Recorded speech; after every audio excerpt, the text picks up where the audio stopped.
মা বাবার দেওয়া সুন্দর স্বাদের শাড়িটা আজকে নিজে হাতে এইভাবে ছিঁড়ে ফেলতে হলো, আমি কোনোদিনও ভাবতে পারিনি। একটা মেয়ে তখনই সবটুকু সম্মান পায় যখন কিনা সে মা হয়। আজকে সেই শাড়িটাই আমাকে আজকে ছিঁড়ে ফেলতে হচ্ছে। কত স্বাদ করে এই শাড়িটা কিনে দিয়েছিল, আজকে আলমারি থেকে বের করে এই শাড়িটাকে আমাকে আজকে ছিঁড়ে ফেলতে হবে। শাড়ি দুটো ছিল তাঁতের, এই শাড়ি দুটো আমার খুবই পছন্দের ছিল। যখন বিয়ে হয়েছিল তখন এই শাড়িগুলোই খুব চলতো, আর এই তাঁতের শাড়িগুলোর একটা আলাদাই সম্মান ছিল। কিন্তু একটা সময় পরে গিয়ে এই শাড়িগুলো তেমন আর কেউ মূল্য দেয় না। তাঁতের শাড়ির চল কিন্তু পুরোটাই উঠে গেছে, আর এই শাড়িগুলো এখন আলমারিতে বসে বসে পচেই যাচ্ছে। এই শাড়িটা না পরতে পারছি না কিছু করতে পারছি, যদিও এটা একটা স্মৃতির শাড়ি ছিল, যদিও আমাকে তুলে রাখতে হতো, কিন্তু না, এই শাড়িটা আর আমি রাখতে পারছি না। আজকে বাধ্য হয়ে এই শাড়িটা আমাকে ছিঁড়ে ফেলতে হবে, কারণ এই শাড়িগুলোর পাড়গুলো এতটা কুচকানো আর ঘুচিয়ে গেছে, আর ভালো লাগে না। আর কোথাও গেলেও এই শাড়িগুলো আর পরে যাওয়াও যায় না। তাই জন্য এত দামি একটা সুন্দর শাড়ি আমাকে কি সুন্দর করে ছিঁড়ে ফেলতে হচ্ছে। এতটা মায়া কাজ করছিল, কিন্তু কিছু করার নেই। এই শাড়িগুলো দিয়ে আমি ভেবেছি সুন্দর করে দুটো কাঁথা বানিয়ে রাখবো। দুটো শাড়ি যেহেতু হলুদ কালারের, সুন্দর একটা কাঁথা হবে, তাই আমি সেলাই করব। সেই জন্য ভাবলাম যে শাড়ি দুটোর পাড় দুটো বাদ দিয়ে দিই, কারণ এই শাড়িগুলোর পাড় বাদ না দিলে একদম গায়ে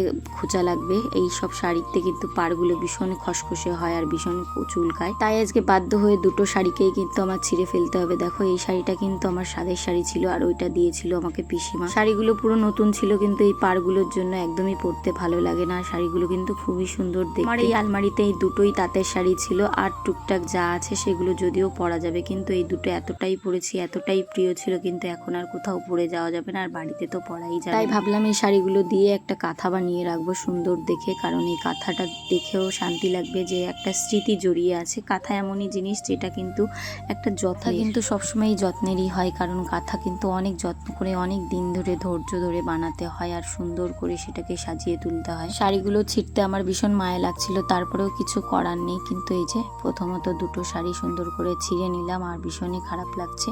কিছু করার নেই, কারণ কিছু জিনিস ফেলে দেওয়ার থেকে, পচে যাওয়ার থেকে কিছু জিনিস বানিয়ে রাখা সব থেকে ভালো। তাই ভাবলাম যে এটা করে রাখি। আর এই পাড়গুলো দিয়ে কোনো কাজের নেই, তবুও ভাবছি যদি কোনো কিছু বাধা টাধার দরকার হয় তখন কিন্তু কাজে লাগতে পারে। আমি কিন্তু এই আমার সুন্দর স্মৃতিগুলো শেষ করে দিলাম আজকে।